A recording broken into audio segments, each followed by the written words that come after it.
Bonjour à vous les sophrologues, amis, collègues ou futurs collègues. Je suis ravie de vous retrouver après ces quelques semaines de pause liées aux vacances scolaires, liées à l'été, liées à la canicule ici dans le sud, liées à tout un tas de choses du quotidien. Et je suis ravie de cette rentrée, je suis ravie de vous retrouver aujourd'hui. Ma vidéo aujourd'hui fait suite à celle d'Emmanuel. Elle l'a annoncé dans sa vidéo, Emmanuel Briand. Elle a annoncé dans sa vidéo que je vous ferai probablement une vidéo également. C'est le cas, c'est maintenant, c'est tout de suite. Donc moi je me présente, je suis Emmanuelle Lebris, je suis sophrologue et également formatrice. Sophrologue, j'interviens auprès d'enfants, plus spécifiquement auprès de femmes ayant une charge mentale importante. Et également, j'ai une spécialisation en accompagnement du cancer. Je suis également formatrice, j'interviens dans différentes structures, dans différentes entreprises, et j'utilise l'outil de la sophrologie et d'autres outils qui sont à ma disposition, que j'ai dans ma besace. Et également, depuis 5 ans avec Emmanuel, nous accompagnons des sophrologues dans le développement de leur activité.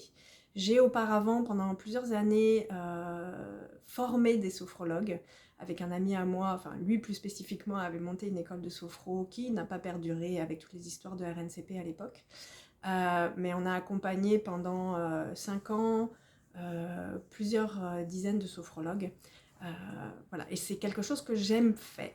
Donc, le sujet de la vidéo d'aujourd'hui, c'est la confiance en soi. Pourquoi est-ce que, avec Emmanuel, nous avons choisi d'aborder cette thématique? Tout simplement parce que la question de la confiance en soi est quelque chose qui revient, est une thématique qui revient assez régulièrement avec les sophrologues que nous accompagnons et sur les différents groupes sur lesquels moi je peux être sur Facebook et autres, dans lesquels des sophrologues expriment des choses, font des demandes, posent des questions, et c'est toujours super intéressant toutes ces questions qui sont posées.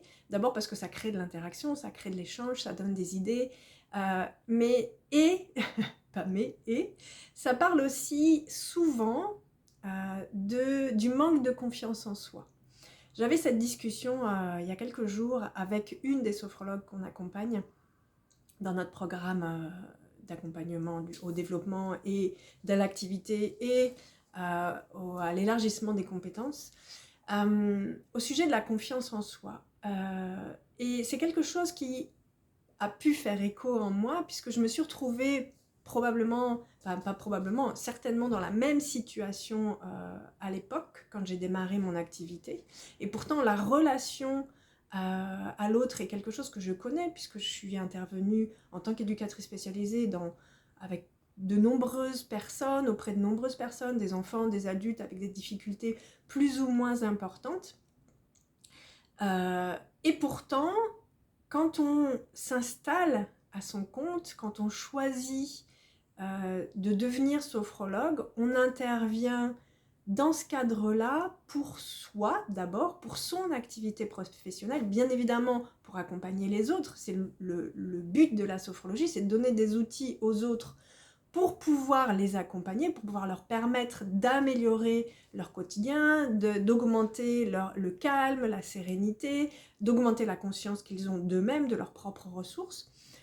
Et pour autant, le fait de s'installer et de pouvoir donner ces outils-là, ça nous place à une place justement qui est relativement particulière, et puis on devient son propre chef, son propre responsable.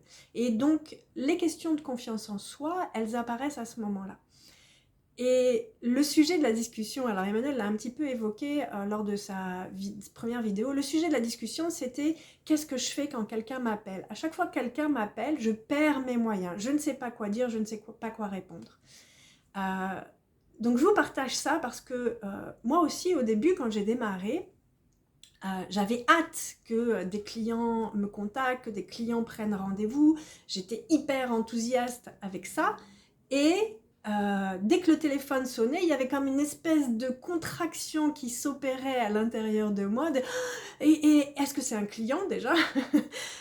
Et si c'est un client, quelle va être sa demande? Est-ce que je vais pouvoir lui répondre? Est-ce que je vais être capable de lui répondre, de lui donner des outils, des éléments qui vont améliorer son bien-être? Est-ce que dans mes créneaux de disponibilité, je vais pouvoir lui donner un rendez-vous?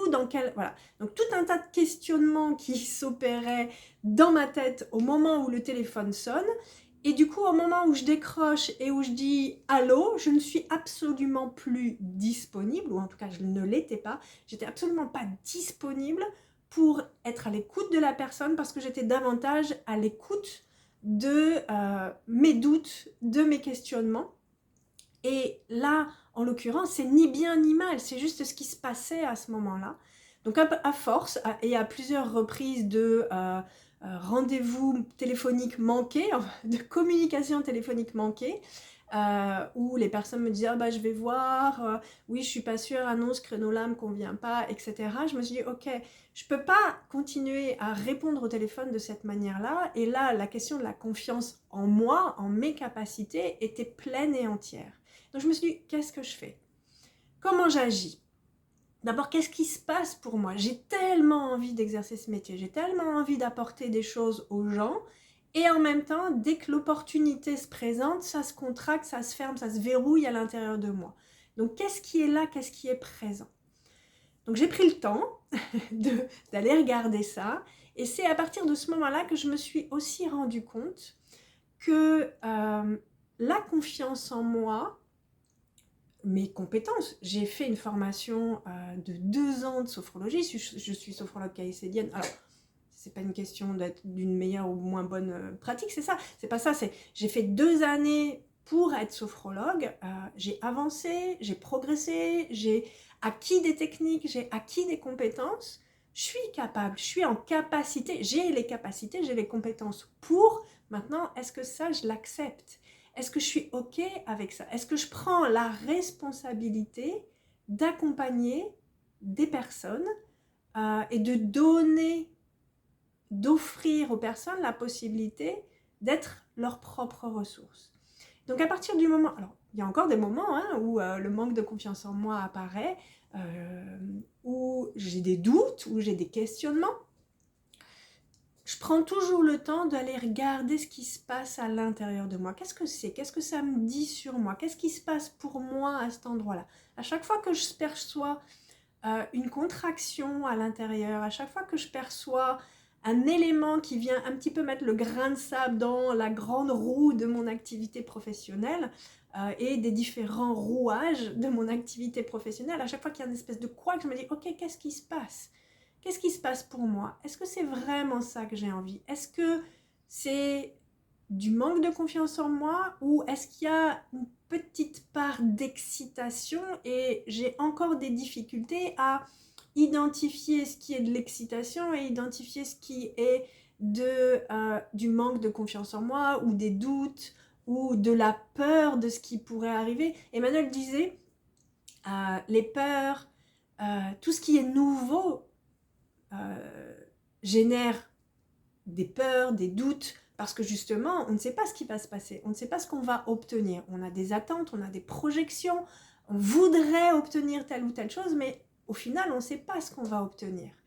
Donc, la question c'est qu'est-ce que moi je souhaite réellement obtenir et pas tellement en termes de projection verrouillée, fermée, en ayant bien défini la forme, la manière dont ça doit se passer, le quand ça doit se passer, mais plus, ok, comment est-ce que ce sera à l'intérieur de moi quand il se passera cette chose-là? Quand j'aurai obtenu ce que je veux, comment est-ce que je me sentirai moi? Et regarder ce qui se passe à l'intérieur de soi, ça donne une idée de comment est-ce qu'on peut travailler justement la confiance en soi et toutes les fois où ces ressentis, ces sensations en nous et parfois même le système de pensée qui se met en place, ce que je me dis, comment je me félicite, comment je suis fière, etc. Tout ça vient s'accumuler et quand c'est présent, quand je sais reconnaître, identifier ce qui est là pour moi, quand j'ai pleinement confiance en moi, quand je suis pleinement satisfaite, c'est quelque chose qui me permet justement de me projeter et de le projeter dans les situations à venir. Donc, par rapport à cette histoire de téléphone, Qu'est-ce que j'ai fait à ce moment-là, au tout début de mon activité? Je me suis dit, ok, je ne peux pas répondre aux gens en étant moi-même stressée, un peu anxieuse ou avec l'esprit occupé par tout un tas de questionnements. Donc, j'ai décidé de ne plus répondre au téléphone. J'ai mis un message sur mon répondeur qui invitait les personnes qui le souhaitaient à me laisser un message pour que je puisse les recontacter. Ça permettait juste pendant un laps de temps de décaler en fait la demande et de pouvoir recontacter les personnes en ayant retrouvé une posture, une attitude et un alignement qui était le mien. Et donc du coup de pouvoir être vraiment à l'écoute de la personne qui m'avait laissé un message et que je recontactais. Puis aujourd'hui, je réponds au téléphone sans aucun souci parce que j'ai réussi à faire ça. Qu'est-ce qui fait aussi un autre élément qui vient perturber notre confiance, et qui est beaucoup en lien avec le syndrome de l'imposteur, c'est le fait de nous comparer. Je sais que j'ai des compétences, je sais que j'ai acquis un certain nombre d'éléments, je sais que je suis capable de le faire puisque je l'ai fait dans ma formation, je l'ai fait avec des personnes, j'ai accompagné des personnes, donc je sais que ça, je suis capable de le faire. Qu'est-ce qui fait que je vais me donner tort, je vais douter de moi? C'est souvent parce que je vais me comparer à des personnes que je vois passer sur mon fil Facebook, des personnes que j'entends, que j'écoute sur YouTube, des collègues de formation. Et du coup, je vais rendre ces personnes, je vais donner à ces personnes une importance plus grande que ce que moi je peux être. Ou alors, je vais me comparer par exemple à mes formateurs, à des gens qui sont installés depuis plusieurs années, qui ont acquis une expérience en sophrologie. Et du coup, quand je compare des choses qui ne sont pas comparables, je ne peux pas comparer deux individus qui n'ont pas le même parcours, qui n'ont pas la même histoire, qui n'ont pas les mêmes expériences et qui n'ont pas la même quantité, entre guillemets, de pratique. Donc, juste, je sais que je peux le faire, j'ai les compétences pour le faire, je ne suis pas un tel ou un tel, et avec Emmanuel, on dit souvent qu'on ne vous donne pas de protocole dans nos formations, dans nos ateliers, très peu en tout cas, parce qu'on ne veut surtout pas que vous fassiez du copier-coller par rapport à nous, mais on veut que vous trouviez votre propre façon d'être sophrologue, votre propre accompagnement, votre propre pratique. Donc l'idée, c'est vraiment parce que je vais expérimenter, parce que parfois aussi, je vais commettre des erreurs, je vais être moins présente, je vais présent ou présent, mais souvent c'est des femmes qui nous suivent, alors on a tendance à le mettre au féminin. Comment est-ce que je peux acquérir de l'expérience si je ne me laisse pas la possibilité de le faire? Donc, par rapport à la confiance en soi, et puis après je vous laisse, ce qui est intéressant, ce qui serait intéressant, et je peux aussi, si vous le souhaitez, vous proposer une pratique dans une autre vidéo, par rapport à la confiance en soi. Ce qui est intéressant, et en tant que sophrologue, on a beaucoup d'outils par rapport à ça, à soi et par rapport à ça, c'est de choisir une situation dans laquelle on se sent particulièrement en confiance. Une situation dans laquelle on est en interaction avec d'autres personnes.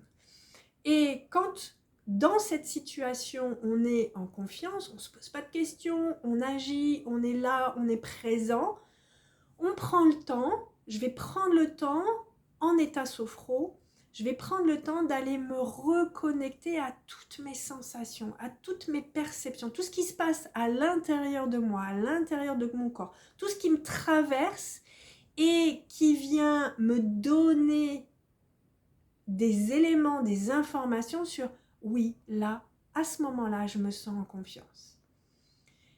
Et je vais pouvoir, à d'autres moments où je suis moins en confiance, moins en conscience aussi, me remémorer ces éléments-là, les faire revenir, les ajouter à ma vie. Donc si vous le souhaitez, je peux vous faire une petite pratique par rapport à ça. Aujourd'hui, ce n'était pas vraiment le but de la vidéo. Mettez-moi en commentaire dessous si vous le souhaitez. Par ailleurs, juste pour terminer, donc avec Emmanuel Briand, on relance un programme et on fait un petit webinaire de présentation qui aura lieu au mois de septembre, un programme d'1 année. Si vous souhaitez des informations par rapport à ce programme-là, n'hésitez pas à cliquer sur le lien qui est juste en dessous de la vidéo. Vous pourrez vous inscrire au webinaire et avoir accès à l'information par rapport à ce programme-là. Je suis ravie, j'espère que ça vous aura été utile. Surtout, ce qui est important, c'est que vous puissiez nous mettre en commentaire ce qui est là pour vous, ce qui se passe pour vous. Comme ça, on peut créer de nouveaux contenus, on peut vous apporter de nouveaux éléments et on peut interagir avec vous. Je vous souhaite une excellente et une agréable journée. Je vous dis à très bientôt. Ciao, ciao!